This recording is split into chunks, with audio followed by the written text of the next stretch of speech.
prepared to confront your deepest fears, welcome to our world.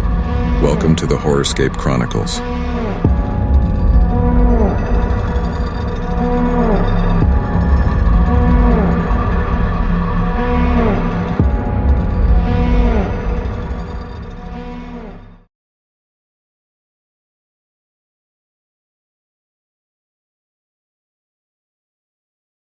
Jaipur गुलाबी नगरी अपनी खूबसूरती और इतिहास के लिए मशहूर, लेकिन बहुत कम लोग जानते हैं कि इस शहर के पुराने रेलवे यार्ड के पीछे एक ऐसा हिस्सा है जहां रात होते ही रेल की सीटी नहीं बल्कि किसी और की चीख सुनाई देती है।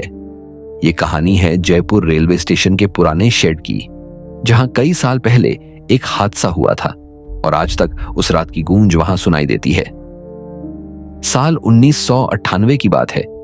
एक सिग्नलमैन था, रामकिशन शर्मा, शांत स्वभाव का आदमी जो हर रात उसी पुराने सिग्नल पोस्ट पर ड्यूटी करता था।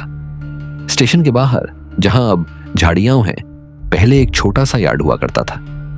उस रात ठंडी हवा बह रही थी और पूरा इलाका धुंध से ढका हुआ था। रात के करीब 2:45 अचानक उसे पटरियों पर कुछ चलते हुए पैरों की आवाज सुनाई दी। उसने टॉर्च जलाई, लेकिन सामने कुछ नहीं था, बस हल्की सी परछाई दूर जाती दिखी। उसने सोचा कोई लाइनमैन होगा और फिर अपने काम में लग गया। लेकिन 5 मिनट बाद स्टेशन मास्टर के कमरे से सायरन बजा।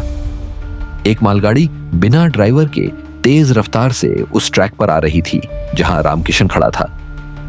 उसने तुरंत सिग्नल बदलने की कोशिश की, पर लाल बत्ती अपने आप बंद हो गई। अगले ही पल मालगाड़ी उस पर झपट पड़ी। सुबह जब लोग पहुंचे तो वहां रामकिशन का शरीर नहीं मिला, सिर्फ उसकी लाल टोपी और टॉर्च टूटी हुई पड़ी थी। पटरियों पर किसी का नाम जैसे लिखा हो, राम, और फिर खून के निशान वहीं खत्म। रेलवे ने केस बंद कर दिया, इसे अकस्मात मृत्यु बताया। लेकिन तभी से हर साल 15 दिसंबर की रात उसी यार्ड से टॉर्च की हल्की रोशनी और सिग्नल बेल की आवाज सुनी जाने लगी। कई साल बाद एक नया कर्मचारी आया, विनोद मिश्रा। उसे चेतावनी दी गई थी कि पुराने सिग्नल यार्ड में रात मत जाना, पर वह नहीं माना।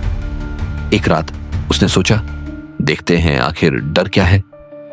वह साइकिल लेकर उसी ट्रैक तक गया जहां रामकिशन की ड्यूटी होती थी।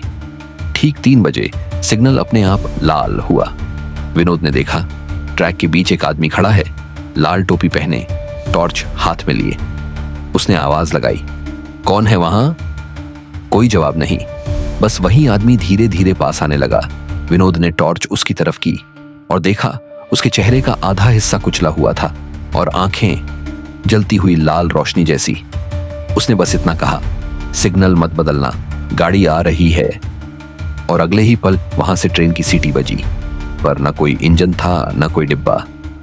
विनोद भागा और अगले दिन उसकी हालत पागलों जैसी थी। उसने सबके सामने कहा, वह रामकिशन था, मैंने उसे देखा था। रेलवे विभाग ने उस ट्रैक को बंद घोषित कर दिया। अब वहां कोई ट्रेन नहीं जाती, लेकिन आज भी रात के 3 बजे कुछ लोग कहते हैं उन्होंने वहां सिग्नल बेल की आवाज सुनी है और एक लाल टोपी वाला आदमी ट्रैक के पास खड़ा दिखता है, जैसे किसी आने वाली ट्रेन का इंतजार कर रहा हो। कहते हैं कुछ आत्माएं ड्यूटी में इतनी सच्ची होती हैं कि मरने के बाद भी रिटायर नहीं होती।